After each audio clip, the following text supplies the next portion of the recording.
on this eerie edition of Science World. Are we alone in the universe? We'll talk to some who think so, many who don't. Then meet a real-life UFO investigator and ask him, are we alone? Answers to that mystery and much more coming up on Science World.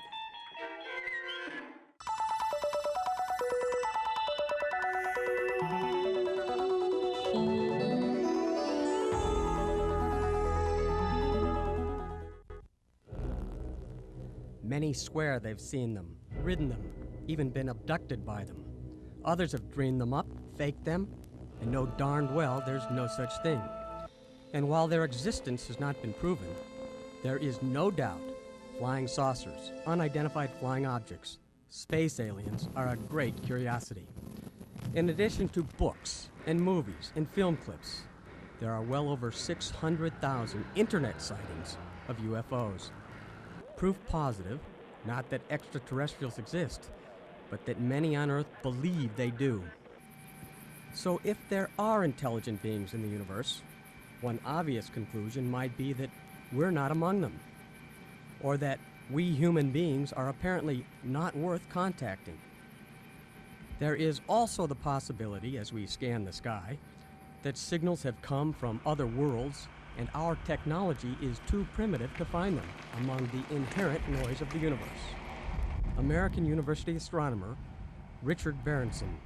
It is possible right now that there are many billions of potential life sites across the cosmos that are sending radiation of some form at this very instant, if we only knew where and how to look. A valid scientific search of the skies continues from Earth unabatedly at the SETI Institute. SETI stands for Search for Extraterrestrial Intelligence. It is a non-profit corporation sponsored in part by the U.S. Space Agency and the National Science Foundation. SETI's mission is to serve as a home for scientific and educational projects about the prevalence of life in the universe. We're listening. We're listening for the radio signals from intelligent civilizations on the worlds of distant stars. Dr. Frank Drake pioneered the exploration in 1960, carrying out humanity's first search for interstellar radio transmissions at the National Radio Astronomy Observatory in Green Bay, West Virginia. And the search continues today. SETI's equipment has grown massively. SETI focuses the world's largest radio telescopes in the United States, Australia, and Puerto Rico on thousands of stars thought similar to our sun. They pick up a blizzard of signals, 56 million per second, that are scanned by high-speed computers in search of who knows what. We listen for a great variety of possible signals. Morse code-like signals, radar signals, signals like the telemetry from spacecraft. This is an example of what an extraterrestrial signal might look like. Notice it's turning on and off, and when we see this signature, then we know that it's a possible detection. It's a very exciting moment when you think you really have the signal. So far, none of the signals that have made us excited, that have gotten us out of our chairs, has turned out to be extraterrestrial. I mean, we haven't found ET signal, and let's be straight up about that. SETI scientists aren't surprised or discouraged. Astrophysicist Jill Tarter. The contact between us and another intelligent species is inevitably going to be lopsided. We are a very young technology in a very old universe. And an older technology will have had this contact before. Astrophysicist Dan Werkmeyer. There's a good chance that radio signals are going right past this planet, and we could discover them right now if we knew where to point the telescope and what frequency to look at. Conversely, aliens listening for us could be having similar problems. Every good candidate signal has eventually been identified as one of our own. For good reason, says Professor Freeman Dyson of the Institute for Advanced Study. If we want to describe ourselves, we are the babbling species. Earthlings have been sending messages for years in the form of radio and television signals. I have a dream. The future looks brighter. Others may hate you. Add the growing number of communication satellites, air traffic, and even cell phones drowning out what might be an intelligent signal from space. It's like having 2.25 billion radios going on simultaneously and say, that one over there has a signal that's intelligent and not static. Seth Shostak. We're hoping that the people at the other end of the link we're looking for are deliberately beaming a signal our way to make it easy for us, some sort of hailing signal. So if there is a distant civilization out there and it did get in touch, big ifs, then what?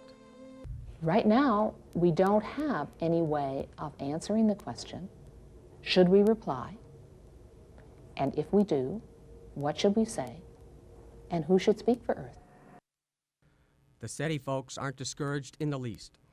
SETI's Doug Vatchov. I don't think we're going to understand immediately what they have to say. And even if they could understand us, then what? Help! Ricky! In this decade and do the other thing. They probably know a lot better than we do what works. It's going to be, tell us what the instructions are. How do we proceed? It may not hurt to hold off, think about it for a few months or for a few years or even decades. But it's certainly something to think about, and the scientists at the SETI Institute are.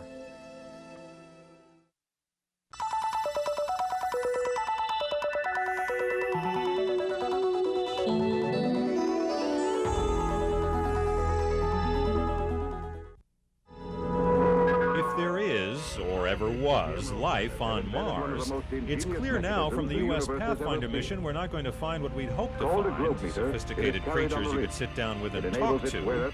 Instead, any life on Mars will probably be very small and very simple, like these bacteria. What kind of conversation can you have with bacteria? Well, a pretty good one, because if that little rover on Mars turns up a fossil, we might be looking at our great-great-great-great-great-grandparents. After all, who says life in our solar system began on Earth? Could it be that our ancient ancestors might have started life on Mars or Venus, and then somehow bounced to Earth like the Martian rock discovered in Antarctica that may have fossils in it? It was on Mars until a meteor smashed it into space, where it drifted for a few million years until it got pulled into Earth. If a rock can go from planet to planet, could it carry something inside? Go from Mars to Earth and land and get out and start a whole new life? That might have happened, except for one big problem. These rocks can float around for 100 million years before reaching Earth. Could any creature live that long? Nobody thought so until California professor Raul Cano decided to examine a 25-million-year-old bee frozen in amber to see if anything in the bee was still alive. He cracked through the amber to get a bit of bee tissue. It turned out the little bacteria in the bee did wake up after a 25-million-year sleep. Those little jiggly creatures are ancient bacteria come alive. So it is possible for a microbe to hibernate for millions of years and maybe even survive solar radiation and hot temperatures. Which then leaves the big question: did all of us who live on Earth, did we start here or bounce here?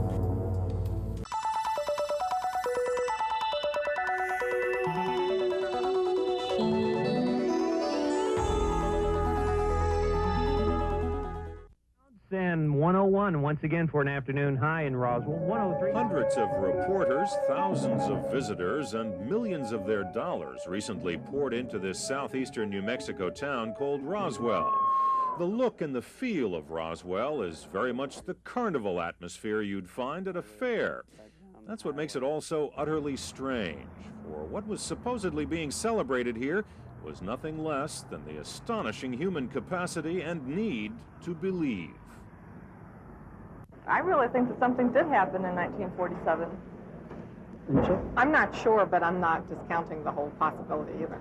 And yourself? I definitely believe there's something happened here. The only fact that we have about Roswell is that something happened near Roswell 50 years ago that is still covered up. High security. But what's packed crowds into Dennis Balthasar's museum is what millions of people like writer Donald Burleson think that something was.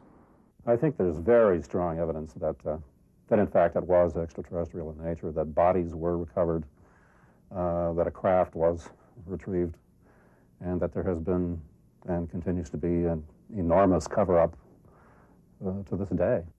The Roswell story begins with this 50-year-old headline that the U.S. Air Force dismissed the very next day. The so-called flying disc, they said, was just debris from a weather balloon and a radar reflector. And there the story stayed for 30 years. But in 1980, UFO enthusiasts began telling a far more dramatic Roswell story, dramatized in movies. You may be the first person in human history ever to see writing from another world. A Roswell mortician told of being asked for child-sized coffins, a trip to the Air Force Base where he witnessed near panic the conversation with a nurse who spoke of alien bodies being brought in for autopsies. Others told of seeing a crashed aircraft, even a living alien. This one just moved. This is the story told in Roswell's downtown museum, and it's on display at John Price's more modest museum near the long-closed Air Force Base where the creatures were supposedly brought. All the wreckage was taken right out here to the Roswell Army Airfield. The pieces, the saucer, the bodies, the whole works was taken to this base just a few blocks from here. Don't trip over a cactus. Hub Korn is a rancher who now owns the land where one witness said he saw a crashed saucer with dead and dying aliens. Even many of those who believe the alien crash story doubt that anything at all happened at this site. But the Torres family was curious enough to drive 12 hours from Kansas City to see for themselves. I really believe it happened. I believe the government does hide things from their citizens. I don't think that we're all that stupid. We're confident once the report is out and digested by the public that this will be the final word on the Roswell incident. Recently, the Air Force released a report on Roswell, repeating its assertion that the debris found was from a top-secret experiment to detect Soviet atomic tests. The report also offered evidence that the stories of alien deaths were a mixture of fabrications and bad memories. Supposedly, mystery sources were identified. Those still alive denied any knowledge of such events. But the report also claimed that the alien bodies some witnesses said they saw may have been test dummies, dummies that the Air Force did not start using until 6 years after the Roswell incident, an apparent inconsistency that's upsetting many here in Roswell. To us, basically, I think it's the biggest insult to the intelligence of the American people in many years. Why do they wait 50 years and then finally tell us? Yeah, and then if they're just dummies, why should they cover it up? Kent Jeffrey, a commercial airline pilot, wrote a petition called the Roswell Declaration that urged the government to open its UFO files. I even considered the possibility that the Roswell incident was indeed a real UFO. When Jeffrey obtained the files, he learned that top military officials back in 1948 had no evidence of UFOs and, in fact, were hoping to find such evidence. A Colonel Howard McCoy, who was Chief of Intelligence for Wright-Patterson Air Force Base, stated if only one of these would crash in an area where we could recover it and find out what they are, words to that effect. And what happened when Jeffrey published his findings? I was surprised by some of my friends, really, for all intent and purpose, totally disowning me because I was no longer towing the party line. There is a powerful hunger to believe in life on other worlds, and that hunger is being constantly fed. Bookstores are filled with allegedly eyewitness accounts of sightings and abductions. The whole notion that we are connected with something larger, in any case, I'm glad that we're finally sort of coming into a time when we can all sort of look at that rather differently than we did, let's say, in 1947, and say, well, maybe it's time, maybe it's time that we connect, because it would be truly not only remarkable, but frankly a little appalling if we were indeed alone in the universe, don't you think? So what was being celebrated here then may well be neither science nor science fiction, but faith. So we camped out for a couple nights and it hasn't gone off yet, so we don't know what's going to happen. But I have a camera set up just in case. A faith that teaches that if we only believe powerfully enough, we will reach the heavens, or they will reach down to us. That when we wish upon a star, our dreams do come true.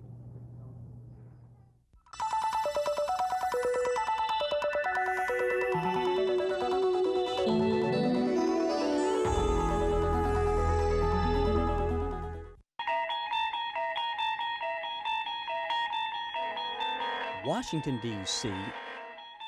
is a place of politics and media events, press conferences, and congressional hearings. Despite all that, much of what goes on here is a mystery. So when a credible-looking group from across the country came here and announced, "We are not alone," we listened.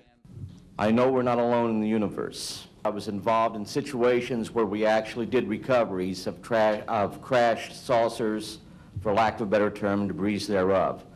There were bodies that were involved with some of these crashes, also some were alive.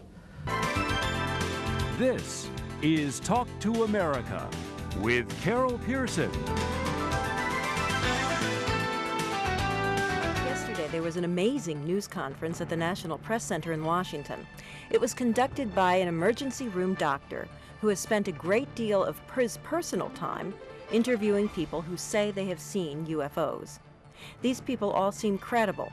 Many of them are military officers and security officials, and they firmly believe that we are not alone. I'm Carol Pearson. What's more, they say that the United States government is in the know and is covering up the evidence. Today we'll hear both sides of the argument about the possibility of UFOs and extraterrestrial life forms. These folks firmly believe in alien beings, have first-hand experience of the UFO kind, and some are certain the U.S. government and others, maybe yours, are covering it up. We had it on radar, we had it on disc, we have the FAA's official report right here, and I took a video of it so you can see what we all saw on the day that this thing happened, if you want.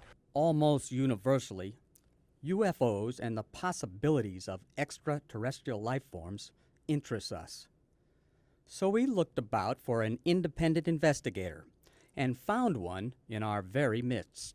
Milton Auercade is a journalist by profession and one of the most respected senior correspondents in the Latin American division of the Voice of America.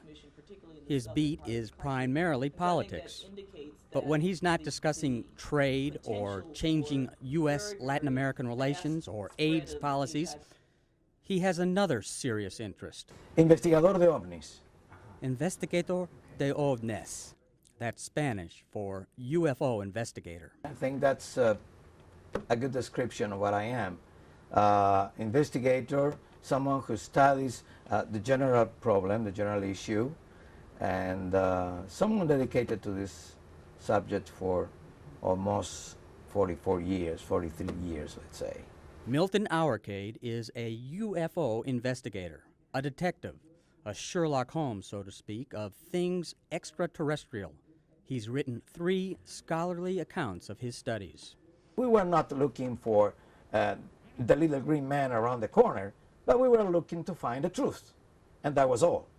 And that's the main issue of any scientific investigation about something apparently mysterious, something that leads you to a big quest, and apply a rational criteria to analyze the data, and go on having in your mind always what is called the Occam's razor. Also called the law of economy, a maxim in science that the simplest hypothesis is most likely to be correct. It's a tool for getting to the truth. An epistemological approach according to which you go from the most possible to the most impossible hypothesis. I see. Step by step. So you have the task to be like a Sherlock Holmes, to follow up these footprints left here, there, and then put them together and see what is going on, what picture you get. I'm beginning to see the pattern. Stop now. Milton repeatedly stresses the importance of the scientific nature of his queries. He's personally investigated hundreds of UFO reports. They all begin with an interview. Tell us what happened. That's the first question. And let the witness say, oh, what happened? And then you start with step-by-step particular questions, mostly to clarify things that are not very clear from the first statement. Let's say that the person say, well, I see a kind of a structure in the air. It was not just a point, it has a size, a considerable size, and colors and this and that. You won't suggest, well, colors. You won't suggest, for instance, and did you see windows? Or do you see antennae? Or the kind of things that can lead the witness to things that really were not seen. One thing is that I saw a light. Well, maybe it was a planet. That's simple. But if someone comes with, I saw lights in my farm, and the following day there appeared these marks in the soil, but that's a different thing. In this case, a ring was found on the soil beneath what some said was a flying saucer. What did that turn out to be, or what was this story It turned out to be the natural reproduction of fungus, of a certain kind of fungus. When you take samples, you take double sets of samples, and if it's possible, you give them to different institutions. And the conclusion was very clear. Well, fungus, no doubt about it. But that was just one case. Really How many dedicated. investigations? Probably 250 to 300 UFO reports. Again, I had to ask. The first thing I want to emphasize, I'm talking about this my personal experience. What I did know firsthand, working myself. What have you found? It comes after all this hard work done very consciously along these 4 decades and something. And what I can say from my experience is... Now remember, Milton is a radio man. If you put it in terms of communications, the ratio between noise and signal was enormous. There was a big noise and a little bit signal. It means that from 100 UFO reports, well investigated, we come to the conclusion that 98.5 to 99% have very plausible explanations. Now that leaves a tiny but 1 to 1.5% of unexplained phenomenon. In his third book, researched in the United States, he explains, like a Sherlock Holmes again, that 1%, 1.5% that is left unexplained could be perfectly attributed to, first, some natural phenomena that scientifically was not known until the end of the last decade. Second, 2 top-secret experiments and top-secret operational missions, particularly referred to, but not exclusively to, activities of reconnaissance.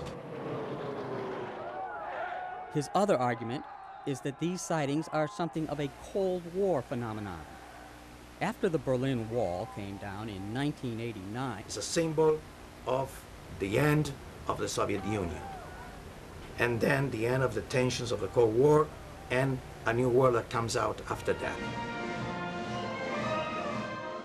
There's no more need to go on with this issue of UFOs. Was there a cover-up? Yes, there was a cover-up, but the cover-up was totally different of what is generally said. It was not an official cover-up of extraterrestrial beings doing something among us. It was a cover-up of what some human beings were doing in relation to other human beings. So why then do these credible individuals and an estimated 50% of the thinking population still think that just maybe we're not alone? Something that you can pick up in hundreds of cases is what I will call the conditioning of the human mind. With all the books, TV shows, and films about extraterrestrial life, There's no recovered spaceship. Excuse me, Mr. President. That's not entirely accurate. and because we've all been fascinated by the possibility, Milton explains there's a little bit of doubt and wonder in all of us. Some people get impacted by this. Really, the power of suggestion in terms of the human mind is very, very powerful. That said, I had to ask, do you believe? Of course, I don't need to believe. They are, of course, unidentified flying objects, not extraterrestrial, aerial, or aerospace vehicles, which is something totally different. And what if one lands in your backyard? Well, I'd be more than pleased to welcome them if one day they decide to say, well, let's make a visit to these earthlings there. Who better to visit than Milton Our Cave?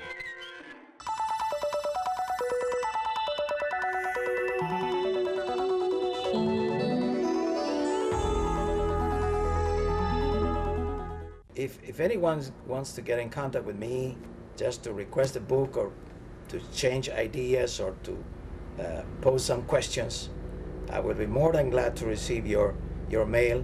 And I repeat, my email address is milwash, milwash, @erols.com. Okay.